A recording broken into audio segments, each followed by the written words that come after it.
युग प्रधान परम पावन गुरुदेव के श्री चरणों में भावपूर्ण नमन।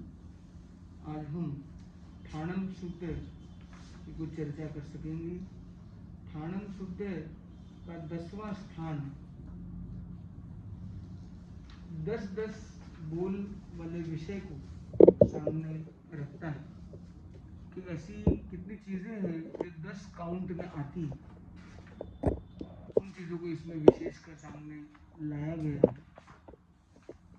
पहला उसमें आता है लोक स्थिति पद। लोक स्थिति 10 प्रकार की है। जीव बार बार मरते हैं और वही लोक में बार बार प्रत्युत्पन्न होते हैं। जीवों को सदा प्रतिक्षण पाप कर्म का बंध होता है। जीवों के सदा प्रतिक्षण मोहनीय पाप कर्म का बंध होता है। न ऐसा कभी हुआ है, न ऐसा हो रहा है, न ऐसा होगा कि कभी जीव अजीव हो जाए, अजीव जीव हो जाए। 5वां, न कभी ऐसा हुआ है या होगा कि त्रस्त जीव का व्यवच्छेद हो जाए, सब जीव स्थावर हो जाए, या स्थावर जीव समाप्त हो जाए, सब जीव त्रस्त हो जाए। ये भी कभी नहीं होगा।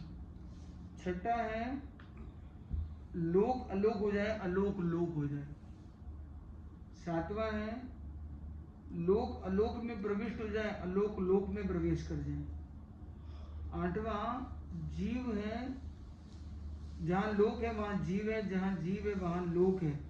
ये एक लोक स्थिति है। जीव पुद्गल का गति पर्याय है, वहां लोक है, और जहां लोक है वहां जीव और पुद्गल का गति पर्याय है।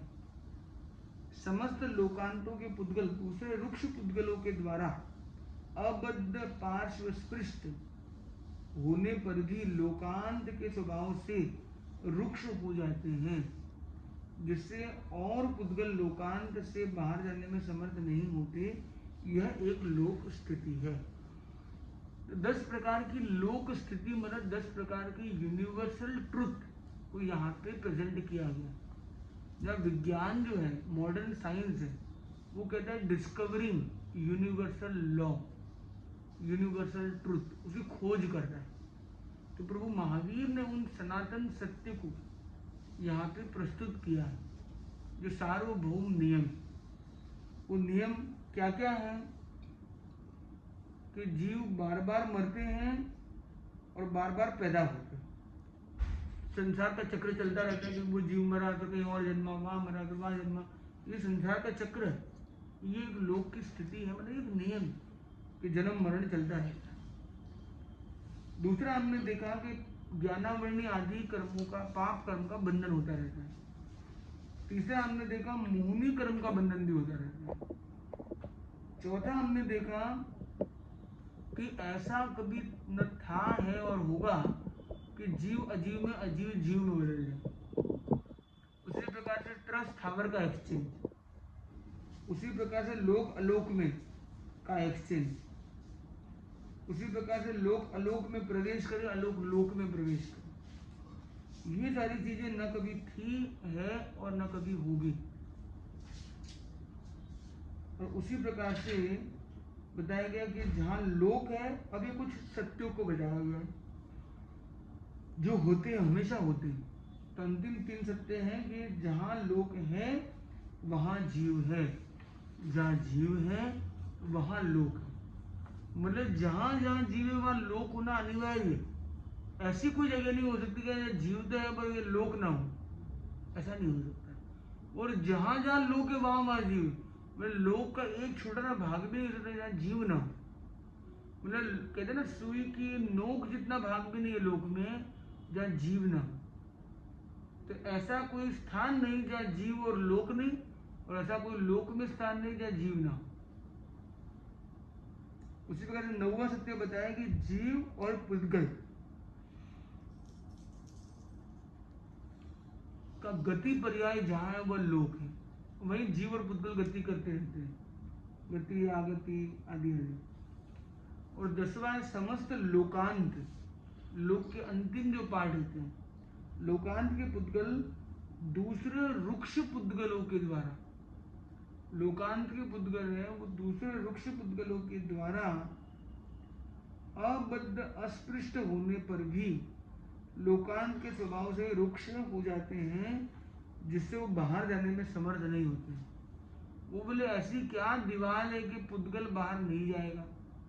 लोक से अलोक की दूरी तो 1 अंगुल जितनी भी नहीं है। लोक का जो लोकांत, लोक का कोना है, बस वहां से तो बस यही है, बॉर्डर आ गई। तो बॉर्डर को पार नहीं करेंगे तो क्या वहाँ बॉर्डर सिक्योरिटी फोर्स है, क्या वो कोई आर्मी लगी हुई है, या ग्रेट वॉल ऑफ चाइना की कोई दीवार लगी हुई है, या कोई इलेक्ट्रिक सिस्टम है, कौन सिक्योरिटी करता है, ये सारे प्रश्न मन में आ सकते हैं। ये कैसे उसको रोका जा रहा है वहाँ पे? तो बताया गया रुक्षता, वहाँ का स्वभाव ऐसा है, उस बॉर्डर के नजदीक जाएगा वहां पे क्या हो जाएगा, रुक्षता आ जाएगी और गति संभव नहीं हो पाएगी। तो ऐसी तरह के वहां पे परिणाम है, ऐसी तरह की स्थितियां जो अपने आप बनो। तो ये लोक स्थिति पर ये पहला क्रम है। दूसरा बताता है इंद्रियार्थ पद। शब्द के 10 प्रकार हैं। यहाँ पे इंद्रियों को लेकर 4 अलग अलग बोल दिए गए।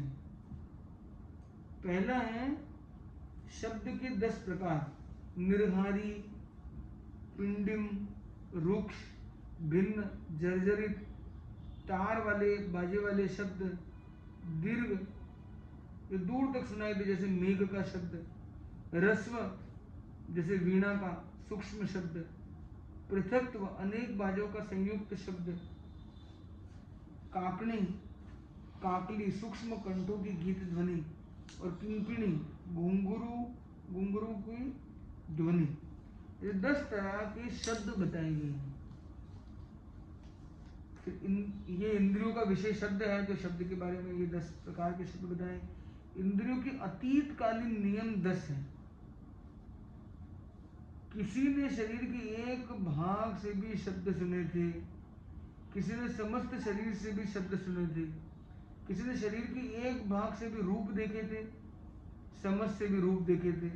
तो सुनना, देखना, सूंघना, रस चखना, स्पर्श का संवेदन करना, ये 5 क्रियाएं, और ये शरीर के एक भाग से या समझ शरीर से, ऐसे करके 10 विकल्प सामने आते हैं। उसी के हम 10 विकल्प वर्तमान कालीन के बनाएंगे, उसी के 10 विकल्प भविष्य कालीन बनाएंगे। मतलब यहाँ भी एक बात बड़ी इंपॉर्टेंट आती है कि शरीर के एक भाग से भी सुनाई देता है और पूरे शरीर से भी सुना जा सकता है। आप बोलेंगे ये कैसे संभव है भाई, सुनेगा तो कान से सुनेगा, पूरे शरीर से कैसे सुनेगा?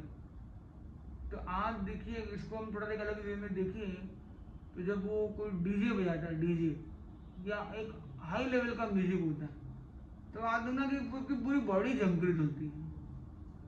वो खाली कान तक वो आवाज नहीं आती, बल्कि अपने शरीर में प्रकंपन होने लग जाते हैं।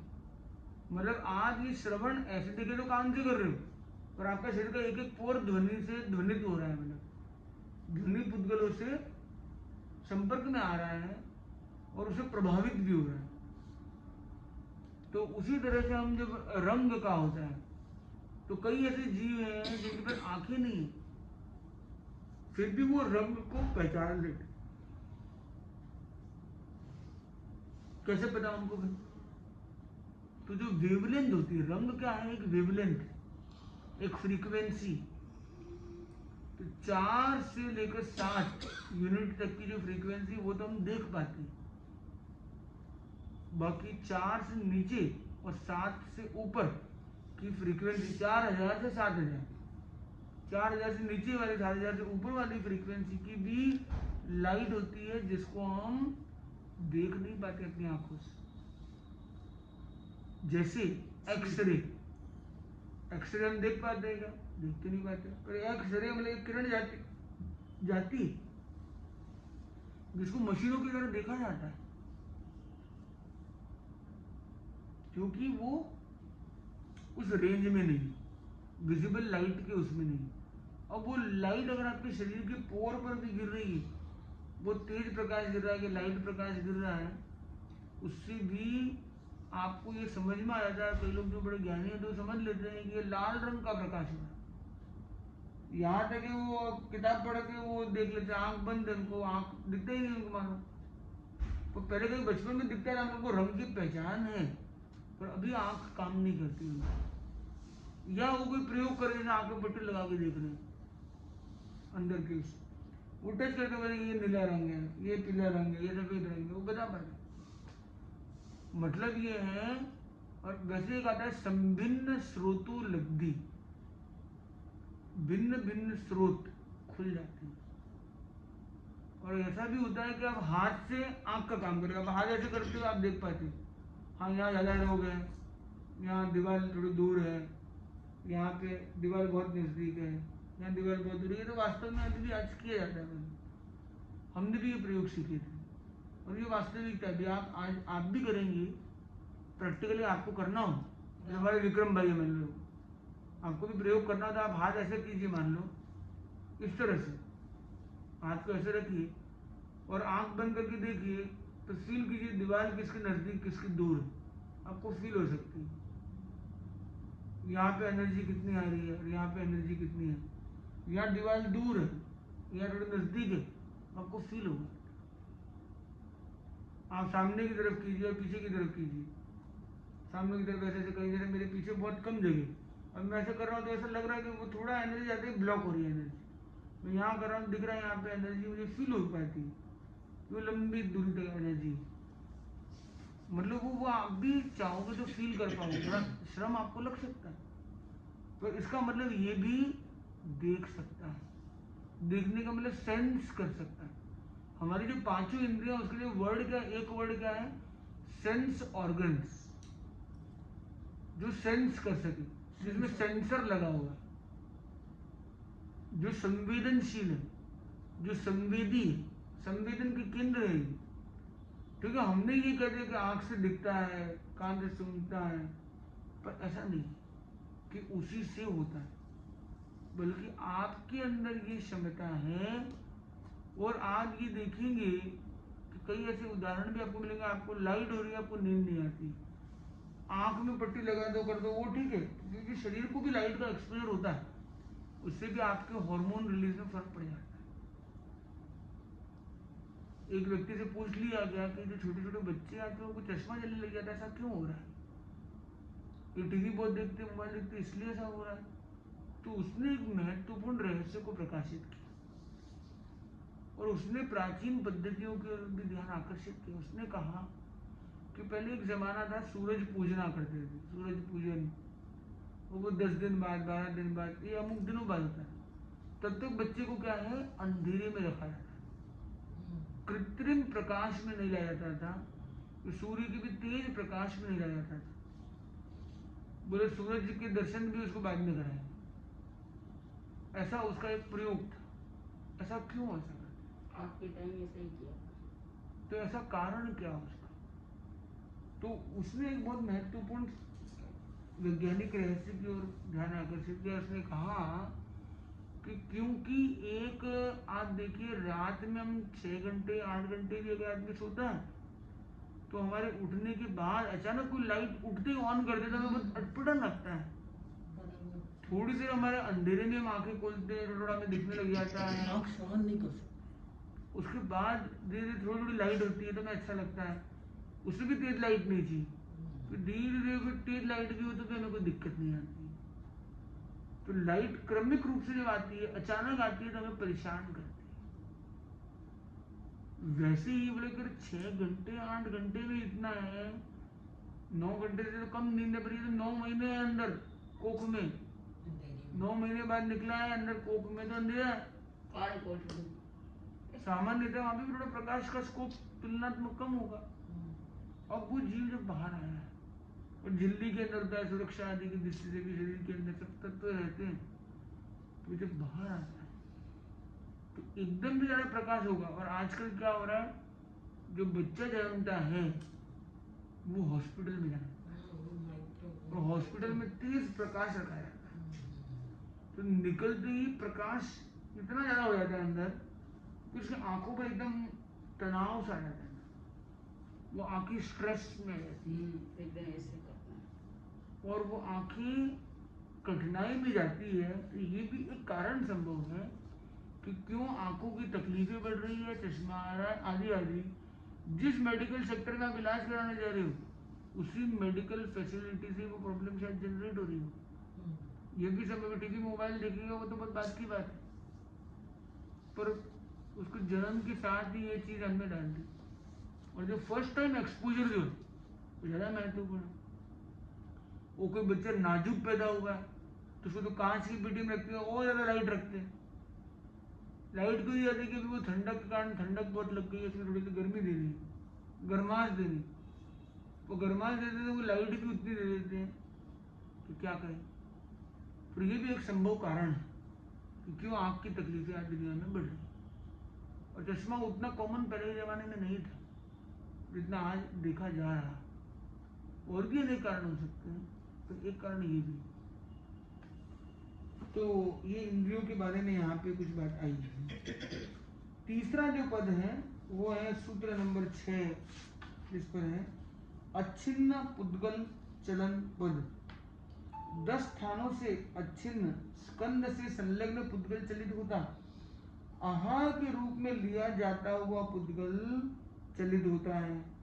आहार के रूप में परिणत पुद्गल चलित होता है। वैसे उच्छ्वास में लिया हुआ, निश्वास के रूप में लिया हुआ, विद्यमान निर्जीर्यमान, वैक्री शरीर के रूप में परिणममान, परिचालना के समय पुद्गल, शरीर यक्ष में प्रविष्ट होने पर देहगत वायु का सामान्य वायु की प्रेरणा से पुद्गल चलित होता है। पुद्गल के चलित होने का यहाँ पे एक साइंस दिया गया। एक बहुत बड़ा प्रश्न विज्ञान में आता है कि पुद्गल की गति, और ये आगम में भी आता है कि पुद्गल की जो गति है उसका जिम्मेदार कौन। एक तो है कि ये पुद्गल है, हमने यहाँ से लिया और यहाँ दिया, ये पुद्गल की गति मनुष्य चालित या अन्य के द्वारा की जाती है। जीव के द्वारा पुद्गल को इधर से इधर किया जाता है, ये नॉर्मल है। पर क्या पुद्गल पुद्गल को हिलाता है? हाँ, ये पुद्गल है, ये इस पर गिरा और ये इससे हिला है, तो पुद्गल भी पुद्गल को प्रभावित करता है। अब प्रश्न आता है कि पुद्गल की जो गति है जीव के कारण से हो या पुद्गल पुद्गल के कारण हो, आदि आदि के रूप में, तो चलित होना मतलब उसका हिलना, उसके अंदर मूवमेंट होना। तो कई जगह है जहाँ ना कोई चीज गिर रही हो, न कोई मनुष्य वहां जा रहा है।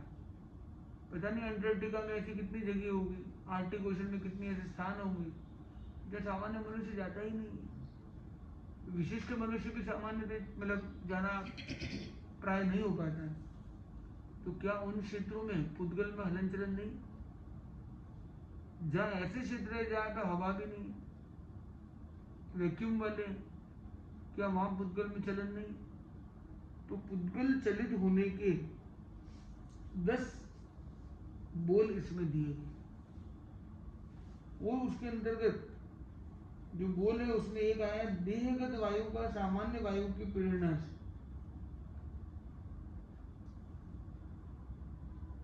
शरीर के अंदर भी एक वायु और बाहर भी एक हवा, तो बाहर की हवा से भी अंदर की हवा प्रभावित होती है।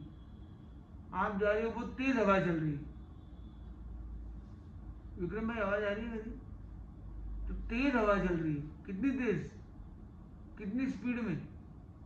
100 किलोमीटर प्रति घंटे की स्पीड। कितनी स्पीड में? 100 किलोमीटर प्रति घंटे की स्पीड, मतलब बहुत तेज हवा हो गई। ऐसी तेज हवा चलने पर शरीर के अंदर जो स्थित हवा है वो भी उसे प्रभावित हो जाती है और वो भी चलित होती है। आज देखिए बहुत तेज हवा हो, ये हो, आदमी को बुखार भी आ जाता है। क्यों आ जाता है? क्यों आता है? जब शरीर नहीं झेल पाता है, शरीर के अंदर की वायु असंतुलित हो जाती है, तो शरीर तापमान को बढ़ाता है उस ठंड को झेलने के, उस कष्ट को पार करने के, अपने आप को तैयार करता है। अब बर्फीली जगह पर बुखार आ जाता है, बुखार बताने के लिए एक तो मेरे को बीमारी है, परेशान हूं मैं भाई, वो इंडिकेटर है। दूसरी तरफ वो प्रॉब्लम सॉल्यूशन के लिए आता है कि चलो भाई मैं एकदम तेज प्रकंपन करता हूँ। आदमी को सर्दियों में आदमी को कंपित होता है, कंपन ऐसा होता है अंदर। इसलिए महाराज कहते हैं 3 दिन तक वो रहता है तो वहां हाँ। तक उसका इलाज नहीं करना चाहिए, 3 दिन उसको रहने देना चाहिए, ऑटोमेटिक चला जाएगा। तो जो कंपन है वो एक संकेत भी है और एक समाधान भी। वैसे आपके जीवन में भी ऐसे कंपन आते हैं, संघर्ष आते हैं, तो आपको ये देखना ये एक संकेत लेके आते हैं आपके पास और एक समाधान भी लेके आते हैं। संकेत लेके आते हैं कि तुम हिम्मत रखो, हिम्मत मत हारना भाई, तुम ऐसे अपने आप को मत समझो, तुम तैयार हो हर चीज के लिए।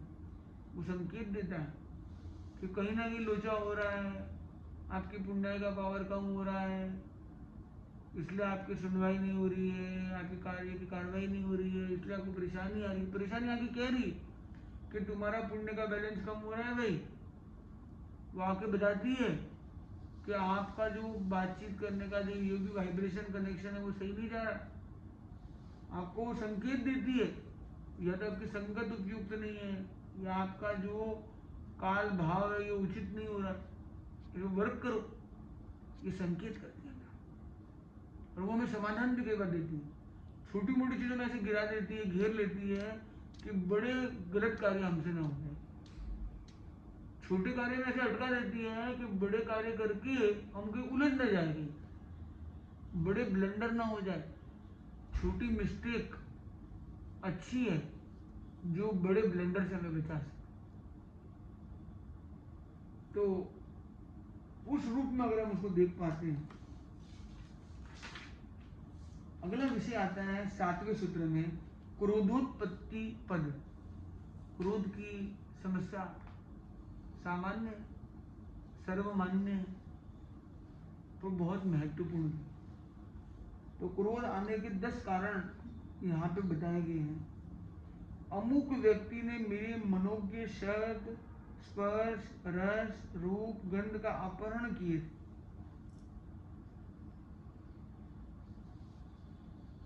ने मुझे अमनोज्ञ ये सारी चीजें उपरित की थी। मनोज्ञ का अपहरण किया था, करता है और करेगा। ये अमनोज्ञ किया था, किया है, कहेगा, ये 6 हो गए।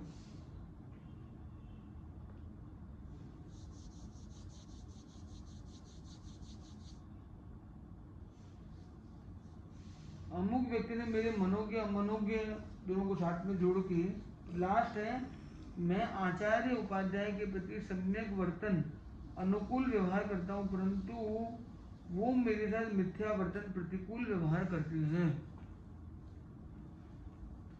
मूल बात तो एक ही ली गई इसमें कि मनोज्ञ का अपहरण और अमनोज्ञ का उपहार, ये हुआ था, है या होगा, अलग अलग कॉम्बिनेशन से 9 विकल्प बना दिए गए इसी 2 बात को लेकर।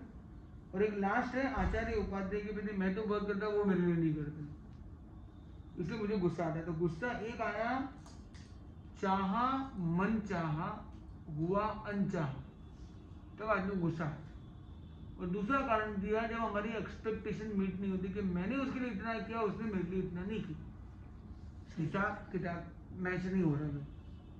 मैंने तो आचार्य और उपाध्याय की इतनी सेवा की और उन्होंने मेरे लिए वैसा काम नहीं किया। तो आज संसार में भी आप देखोगे तो ये 2 बिंदु बड़े कॉमन है। चाह के अनुरूप काम ना हो रहा, मनोनुकूल, तब गुस्सा आता, या अमनोनुकूल काम हो जाए तो भी गुस्सा आ जाता है, एक ही बात है। और दूसरी तरफ कंपैरिजन, एक्सपेक्टेशन, हम कंपेयर करते, मैंने उतना इतना किया, एक्सपेक्ट करते कि उसने इतना इतना करना चाहिए था, क्यों नहीं किया। उस कंपैरिजन एक्सपेक्टेशन मॉडल से आदमी को गुस्सा आता है। तो कंपैरिजन एक्सपेक्टेशन से हमें ऊपर उठना है। दूसरी तरफ मन चाहा और अमन चाहा, मन चाहा और अनचाहा को जीतने के मार्ग पर चलना है। रास्ता क्या है इसका, समाधान क्या हो सकता है, एक बड़ा प्रश्न आता है। तो मुझे जो लगा तो वो ये है कि हमारी चाह की लिस्ट को लंबा बना दे और अनचाही की लिस्ट को बहुत छोटा कर दे। जितना जितना सुख को बढ़ाना है उतनी चाह की लिस्ट को बढ़ा कर।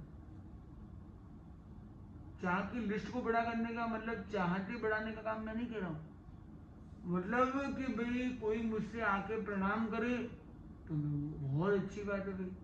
कोई आके प्रवचन सुने, अरे क्या कहना भाई। कोई आके सामायिक करे, बहुत अच्छी बात है।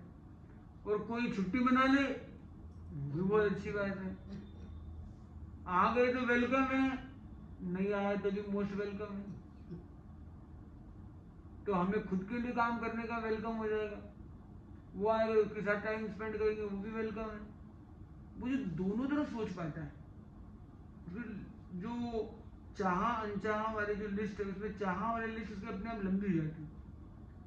वो बोलता मुझे उसने आके तो भाई आया मंगलवार सुन के चला गया, अरे मुझे तो यही चाहिए था, कोई आता है मंगलवार सुन के जाता है, और क्या चाहिए मुझे तो मैंने जो चाहा हो गया भाई चलो।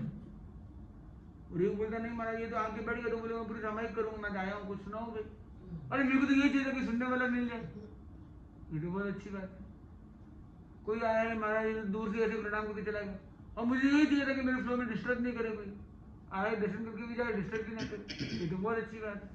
वो बोले महाराज ये तो बोलते हैं कि हम तो यहीं रहेंगे 7 दिन 8 दिन, और सुबह दोपहर शाम रात आते ही रहेंगे, बोले तो हमको तो यही चाहिए कोई ना कोई तो हो जाए, आता रहे जाते रहे बराबर में, बहुत अच्छी बात है। महाराज ये लोग तो वहां महाराज जा रहे यहाँ जा रहे, तो आए नहीं, यहाँ पे आ ही नहीं रहे ये लोग, तो हमको तो यही चाहिए था कि जो आसपास सबका लाभ लिया जाए और हमें भी डिस्टर्ब ना ज़्यादा किया जाए, ये बहुत अच्छी बात है। तो उसने क्या है, उसकी जो चाह की लिस्ट ऑप्शन जो है उसने इतने सारे खोल दिए कि ये मिला तो भी खुश है, वो मिला तो भी खुश है, और ऐसा नहीं हुआ तो भी बहुत खुश है। और उसकी अनचाह की लिस्ट बहुत छोटी कर दी उसने। उसने आके बोल दिया महाराज आप तो बहुत लंबा लंबा बोलते हो, कोई मेरा अनचाह थोड़ी है कोई, ये तो मेरा समीक्षा है भाई, समीक्षा परिषद मुझे लगानी नहीं पड़ेगी। अच्छा समीक्षक मिल गया मेरे को, आलोचक निंदे राखिए आंगन कुटी छवाए, कबीर का जो दुआ है मेरे लिए बहुत अच्छा है भाई। ये आलोचक को तो मित्र बनाना चाहिए। अच्छा है पब्लिक मेरी को नाराज होगी या कोई बड़े स्टेज पर मेरी गलतियां होगी, उससे अच्छा तो ये मेरे को आगे गलती समझा रहा है, ये तो मेरा टीचर हो गया भाई। मेरे कंसल्टेंट रखते बड़े बड़े, मेरा कंसल्टेंट हो गया, अच्छी बात है। तो उसने उस अनचाह का जो ऑप्शन आता है उसको छोटा कर दिया, वरना कई लोगों ने क्या अनचाह के ऑप्शन को बहुत बढ़ा रखा कि मेरी थोड़ा सा खिलाफ बोल दिया, मेरी कमी निकालने वाला मेरा खिलाफ हो, मेरी प्रशंसा नहीं की वाला मेरा खिलाफ हो गया, दूसरे की प्रशंसा कर ली तो भी वो दुखी। दूसरे की प्रशंसा कैसे कर दी भाई, मेरी प्रशंसा की तो उतनी क्यों नहीं की, तो भी दुखी। बाजू वाले कर ली तो भी दुखी, नहीं की तो भी दुखी। तो ये जो अनचाहे की जो लिस्ट है वो बहुत लंबी है। ऐसा होगा तो ये अनचाहा काम हो गया, और ये भी अनचाहा है, ये भी अनचाहा, उसको कम करते जाओ। उसने मुझे थोड़ा डांट दिया, कोई बात नहीं, मेरे हित चिंतक होगा, मेरे अच्छे के लिए कह रहा हूँ। चलो मुझे एकांत में डांटा, अच्छी बात है, पब्लिक के बीच में नहीं किया। पब्लिक में कहा चलो मेरे अंदर जागरूकता और बढ़ेगी। उसने उसको क्या कर दिया कि जो अनचाहा लिस्ट है उस अनचाहा को मनचाहा में कन्वर्ट कर दिया। और मैं तो यही चाहता था कि कोई आके मुझे मेरी कमी बता दे, मेरी सुधर जाए वो बात। मैं तो उसके लिए गुरु के पास जाता हूँ, गुरुदेव मेरा श्लोक सुनिए कि गलती तो नहीं, अशुद्धि तो नहीं है, ये तो श्रावक की है, चलो अच्छी बात है, पढ़ा लिखा है, यही बोल रहा महाराज आपका तो ये शब्द छूट गया, अरे बहुत धन्यवाद भाई, आगम वाणी का असर नहीं हो जाती, नहीं तो तुमने अच्छा मेरे को बचा लिया, दोष लगने से बचा लिया मुझे, ये तो बहुत प्रसन्नता की बात है मेरे लिए। तो इस तरह से जब हम देखना चालू करते तो हमारी चाह की लिस्ट के ऑप्शंस को हम बढ़ा रहे हैं, और अनचाह की ऑप्शंस एकदम कम कर दें। अनचाह को मनचाह में कन्वर्ट करते जाए और नॉर्मल चीजों को भी मनचाह में जोड़ दें, तो क्या होगा, जो होगा हमें उसमें आनंद आएगा, जो होगा उसमें आनंद आएगा। एक तो क्या होता है कि जो होता है वो चलो देखेंगे भाई, सामना करेंगे, ये हिम्मत की बात है, पर इसमें सकारात्मकता की बात है। साहस तो चाहिए, पर इसमें सकारात्मकता आ गई कि जो हो रहा है ना वो अच्छे के लिए हो रहा है। अच्छा हुआ मेरी बेटी ने मुझे ऐसा बोल दिया, कोई और बोलता तो मेरे को तो सहन ही नहीं हो पाता शायद। मेरे बेटे ने मुझे सावधान कर दिया, अच्छी बात है। ये मेरी माँ ने मुझे टोक दिया, अच्छी बात है। कोई पराया मुझे टोकता तो क्या अच्छा लगता है मेरे लिए? मतलब रोक टोक अच्छी बात तो नहीं थी उसके लिए, उसको फीलिंग अच्छी तो नहीं आ रही थी रोक टोक लगने से, परंतु उसने उसको भी पॉजिटिव डायरेक्शन में जोड़ दिया। ये सकारात्मकता, जिसको कहते हैं समूह लेना, समूह लेऊ गुजराती में कहते हैं, मतलब हर दृष्टि को सकारात्मकता से ले लेना, ये कला अगर हमारे अंदर विकसित हो जाती है तो उसके अंदर याद रखना, आचार्य महासमन जी गुरुदेव क्या कहते हैं कि एक होती है आशावादी सोच, एक सकारात्मकता की सोच और एक यथार्थ की सोच।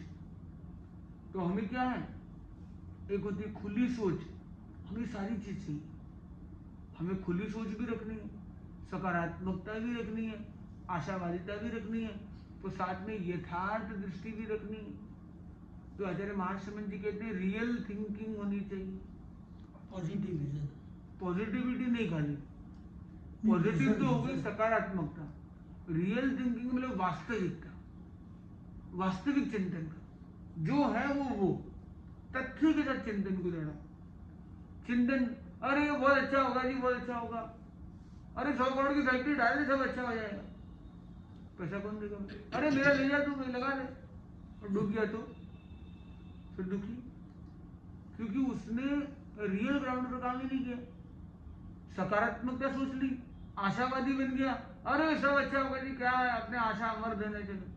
अरे आशा तो अमर धन है, पर तेरे पास क्या उतना धन है कि तू अमर रह जाएगा उसमें? नहीं। तो रियल थिंकिंग जरूरी है, यथार्थ वादी होना जरूरी है, यथार्थ दृष्टा होना जरूरी है, यथार्थ वक्ता होना जरूरी है। तो यथार्थ को देखता है, क्योंकि देखो ये मॉडल है भाई, हमें पहले स्मॉल स्केल पे पायलट प्रोजेक्ट करना होगा, फिर 3 महीने उसकी क्या रिपोर्ट आती है, फिर हम ऐसा करेंगे, फिर ऐसा करेंगे, फेज वाइज चलेंगे। तो ये क्या हो गया, रियल थिंकिंग। तो आचार्य महाप्रज्ञ जी तो यथार्थ पर बहुत उन्होंने बल दिया, और आचार्य महासमन जी ने रियल थिंकिंग का कॉन्सेप्ट हमें दिया, इसको भी लाइफ में लाना चाहिए, ये बड़ा महत्वपूर्ण है। अब आता है 8वां सूत्र है संयम असंयम पद। 10 प्रकार के संयम है, 10 प्रकार के असंयम। पहले तो 5 स्थावर काय की, पृथ्वी काय, अब तेजस वायु वनस्पति काय के, और फिर 5 त्रस के, 4 त्रस हो गए, द्विंद्री त्रिंद्री चतुरिंद्री पंचेंद्री, और लास्टवा हो गया अजीव काय संयम। ये एक यूनिक कॉन्सेप्ट है। 9 प्रकार के संयम तो हम सामान्य देखते कि हर जीव के प्रति भी हिंसा नहीं होनी चाहिए, संयम रखना चाहिए। जो भी जीव हो, चाहे पृथ्वी का हो, आपका हो, कोई भी जीव मात्र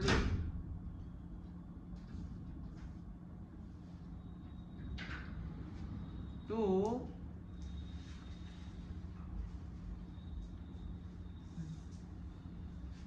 9 प्रकार के जो संयम इसमें दिए हैं वो तो बड़े कॉमन है, पर 10वां संयम जो दिया है वो है अजीव काय संयम। अजीव काय संयम मतलब अजीव वस्तु का भी संयम है।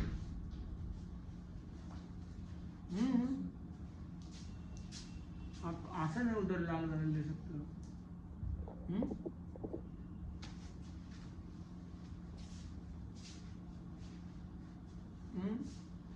तो अजीव का संयम का मतलब क्या है कि अजीव भी हो, जैसे एग्जाम्पल अजीव आपकी घड़ी भी अजीव हो सकती है, का पेन है, उसको भी आप संयमित रखते हो, संयम पूर्वक करते हो। मतलब जो होता है ना यूज एंड थ्रो, एक आगे चीज लेते हो उसको फिर फेंक देते हो, ये कर देते हो, ये भी क्या हो गया, अजीव का असंयम हो गया। जीव तो नहीं है, कोई हिंसा तो नहीं हुई, परंतु अजीव का असंयम हो गया। अजीव के प्रयोग में भी आप संयम कितना रखते हो? आप बैठते हो जाकर, कहते हैं बैठो जाकर जब कहीं, पहले पूंजो स्थान, वस्त्र पात्र साधुता भी पाए सम्मान।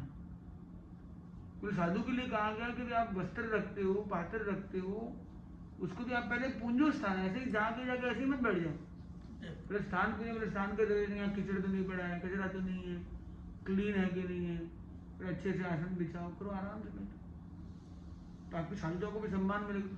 साधु को एक तरफ कहा गया 10 दिन में कपड़े नहीं धोना, दूसरी तरफ ये भी बताया गया कैसे 10 दिन तक बिना कपड़े धोए अच्छे से चलेगा। तो उन्होंने अनहाइजीनिक कल्चर को प्रमोट नहीं किया, संयम रूपी कल्चर को प्रमोट करते हुए हाइजीन को भी मेंटेन करने का बताया तरीका। तो अजीब का ही सही, आप कपड़ा आपने मोजे आए कहीं फेंक दिए, कोई कहीं फेंक दिया, आपने दूर फेंका किया, तो पता नहीं जीव कितने रास्ते में मर सकते हैं। वायुकाय की हिंसा भी हो सकती है। तो वायुकाय की हिंसा वो संयम तो है ही, साथ में अजीव का भी आप जो राख रखाव सही नहीं करते, उसका दुरुपयोग करते हो या अनुपयोग करते हो या उसकी दुर्दशा करते हो, तो वो भी असंयम का प्रकार है। तो ये एक बहुत बड़ा कॉन्सेप्ट यहाँ पे दिया गया है थाणन 10वें थाणन के 9वें सूत्र, 8वें सूत्र में आगे आता है संवर के 10 प्रकार। तो 5 इंद्रियों के, मन वचन काया का, फिर है उपकरण संवर और सूची कुशाग्र संवर। उसी प्रकार के 10 संवर है, 10 असंवर है। तो कर्मों को रोकने के लिए 5 इंद्रियों में सजगता, जितेंद्रिय रखना, मन वचन काया में रखना, ये बात तो कॉमन है, पर उपकरण का भी संवर है, उपकरण का भी असंवर है। यहाँ पे अजीव काय असंयम की बात आ गई, अजीव काय संयम, अजीव काय असंयम, वहीं पे वापस इधर दिया उपकरण संवर, उपकरण असंवर। तो उन्होंने उस पर भी काफी फोकस किया। अहमंत पर 10 स्थानों से व्यक्ति अपने आप को अंत चरण कोटि मानकर स्तब्ध होता है। चरण कोटि मतलब मैं एकदम ऊपर हूं, ऐसा सोचता है। ऐसे 10 बातें क्या है, जाति के मद से, जाति का अहंकार हो जाता है किसी को। कौन से अहंकार हो सकते हैं? जाति, कुल, बल, रूप, तप, श्रुत, लाभ और ऐश्वर्य। इन 8 प्रकार के अहंकार से आदमी अपने आप को एकदम ऊपर मान लेता है। 9वां है नाग कुमार या सुपर्ण कुमार मेरे पास दौड़े दौड़े आते हैं, मतलब देवी देवता भी मेरे चक्कर काटते हैं, इसका अहंकार आ जाता है। या साधारण पुरुषों के ज्ञान दर्शन से अधिक अवधि ज्ञान अवधि दर्शन मुझे प्राप्त हो गए हैं, मेरे को तो अवधि ज्ञान हो गया, इन लोगों को तो क्या आता है, मैं तो अवधि ज्ञान हो गया, मेरे को बहुत बड़ी बात है। ऐसा सोच के वो अहंकार में आ जाता है, अपने आप को बहुत बड़ा मान लेता है। लब्धि का तो 10 स्थानों से आदमी के अंदर अहंकार आ सकता है। तो 10 स्थान में 8 स्थान तो जो अपने गोत्र कर्म से जुड़े हुए, अहंकार से जुड़े हुए, तो 8 प्रकार के जो अहंकार बताएंगे, जाति, कुल, बल, मद, रूप, ऐश्वर्य, लाभ और श्रुत। और दूसरा देवी देवता मेरे चक्कर काटते हैं, और दूसरा ज्ञान का, तो मेरे को अवधि ज्ञान हो गया, अवधि दर्शन हो गया। 10 प्रकार की समाधि और 10 प्रकार की असमाधि बताएगी, जो आज की इस ऊहापोह की जिंदगी में बड़े महत्वपूर्ण। प्राणातिपात, विरमण, मृषावाद, रत्तादान, मैथुन, परिग्रह, ये जो 5 हमारे व्रत या महाव्रत है, उससे जुड़े हुए। फिर है ईर्ष्या, भाषा, ऐष्णा, आदान और उच्चार, 5 प्रकार की समिति।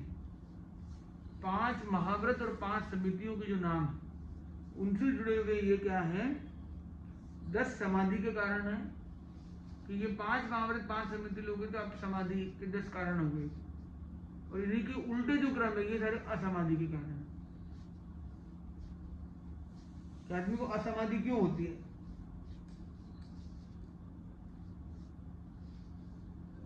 तो असमाधि के कारणों की भी इसमें खोज की गई कि क्या क्या कारण से आदमी के अंदर असमाधि हो जाती है। कि जब आप अहिंसा में रहते तब समाधि में रहते हो, हिंसा में रहते तभी असमाधि होती है। तो असमाधि कारण हिंसा है, झूठ है, चोरी है, अब्रह्मचर्य है, परिग्रह है, देख के नहीं चलना असामाजिक कारण में, देख के नहीं चलना आदमी कहीं गिर गया, किसी को मर गया कुछ। वैसे ही बोलने में विवेक न रखा हो, आज सबसे बड़ा कारण है असामाजिक का वाणी का विवेक न रहना। तो वाणी का विवेक भाषा से मिलती है, वो नहीं रखा तो कई तरह की झगड़े, क्लेश, कलह, परेशानी आती है। वैसे ही ऐसा है गोचरी में, गोचरी प्रसंग होते हैं, वहां पे विवेक न हुआ आदमी तो भी असामाजिक का कारण बन जाता है। वैसे वस्त्र पात्र रखना करना ये साधु का है। वैसे आपकी भी चीजों को रख रखाव को लेकर झगड़े हो जाते हैं। वो बोलता है कि सास बोलती बर्तन ऐसे रख, वो बोलते मैं ऐसे रखती हूँ। अरे छोटे मुद्दों को लेकर कई बार परेशानी बहुत बड़ी हो जाती है, चीजों के रख रखाव के तरीकों में झगड़े हो जाते हैं। तो उसी प्रकार से जिसको उच्चार मतलब जिसको डिस्कार्ड करना, त्यागना है, उसको अगर हमें त्यागने की विधि हमारी बराबर नहीं। जैसे एक आदमी को भी नौकरी से भी निकालना है आदमी को, तो भी उसका बड़ा तरीका होता है, नहीं तो कोर्ट केस हो जाएगा। एक आदमी रखा हुआ उसको निकालते तो क्या करते हैं, उसको 3 महीने की पगार देते हैं। और उसको संधि की हुई है कि 1 साल 5 साल तेरे को रखूंगा, और अचानक कोई कारण से उसको निकालना पड़ जाता है, तो क्या करते हैं, वो 3 महीने की पगार सामान्य दी जाती है फ्री में, बिना काम किए, कि भाई तेरे को मैं यहाँ से निकाल लूंगा, मैंने वायदा दिया हुआ, तो मेरे भरोसे है, इतने साल का मेरा कमिटमेंट था, पर किसी कारण से मेरी कंपनी का मेरे को चेंज हो रही पॉलिसी, उसको 3 महीने की पगार देने का मतलब है कि भाई तू कोई जाए करे, तेरे को एडजस्टमेंट टाइम लगेगा, तो तेरे को ये थोड़ा सा नोटिस पीरियड के रूप में दे दिया जाए। तो इस टाइप की भी विधियां चलती हैं। क्यों? क्योंकि छोड़ना है उसकी भी एक प्रक्रिया है। यहाँ तो है जैसे कि आपने शरीर के अवांछनीय तत्व है, मलमूत्र आदि का विसर्जन करने में विवेक रखना है, पर हम विसर्जन के थोड़े और आगे के स्वरूप में जाएं तो वो भी एक असामाजिक का कारण बनता है। अगर हमने तरीके से उसको छोड़ा नहीं, तो हम किसी को बाय बाय करते तो क्या बाय बाय नहीं, हम सी यू करते हैं, तो फिर मिलेंगे भाई, कभी अलविदा ना कहना। तो छोड़ने का भी एक तरीका होता है जिससे मतलब हमारा व्यवहार अच्छा रह जाए। दुर्व्यवहार करके छोड़ना भी छोड़ना उचित नहीं। आज को इसलिए छोड़ने टाइम क्या होता है, फेयरवेल, कि कुछ फेयर हुआ हो ना हुआ हो तो फेयरवेल तो कर लेते हैं कि आगे तक हम आप एक दूसरे के प्रति वेलनेस रखेंगे। ऐसे ही ये सब कुछ कल्चर्स आए हों, ये संभव है। फिर आता है 15वां सूत्र, प्रव्रज्या के 10 प्रकार। छंदा, रोषा, परिद्युना, स्वप्ना, प्रतिश्रुता, स्मारणिका, रोगिणिका, अनादृता, देव संज्ञप्ति और वर्षानुबंधिका, ये 10 प्रकार की दीक्षा के क्रम बताएगी। पद्माबेन, दीक्षा के क्रम कितने बताए गए हैं? 10 प्रकार के। ये 10 प्रकार के क्यों, कैसे हो गए? दीक्षा तो एक ही टाइप की थी, गुरुदेव देते वो लेते हैं, बात खत्म। अभी 10 प्रकार की दीक्षा कैसे पॉसिबल है? तो छंदा, अपनी या दूसरों की इच्छा से ली जाने वाली दीक्षा। रोषा, गुस्से में आकर दीक्षा लेता है। तीसरा है परिद्युना, गरीबी के कारण दीक्षा ले लेता है। चौथा है स्वप्ना, सपने के निमित्त से दीक्षा लेता है, सपना आया कि दीक्षा ले लेता है। बुद्धवान जी स्वामी देव। पांचवा, पहले से की प्रतिश्रुता, पहले से की हुई प्रतिज्ञा के कारण, मैंने प्रतिज्ञा की हुई थी कि जब मेरा काम आएगा मैं दीक्षा लूंगा, ये ऐसी उम्र आएगी मैं दीक्षा लूंगा, ऐसा कुछ कहा हुआ है, प्रतिज्ञा पहले की हुई, इसलिए लेता है। स्मारणिका, जन्मांतरों की स्मृति हो जाने पर, पहले कोई जन्म में मैंने किया हुआ था कि भाई मैं दीक्षा लूंगा, अगले जन्म में ऐसा वैसा, जाति स्मरण ज्ञान से ही, ये पॉइंट कहता है जन्मांतर से, स्मारणिका से होने वाली। रोगिणिका, रोग निमित्त, रोग के निमित्त मिलने पर ली जाने वाले, रोग का निमित्त मिला कि रोग हो गया है, इसे दीक्षा ले लेना। बिल्कुल।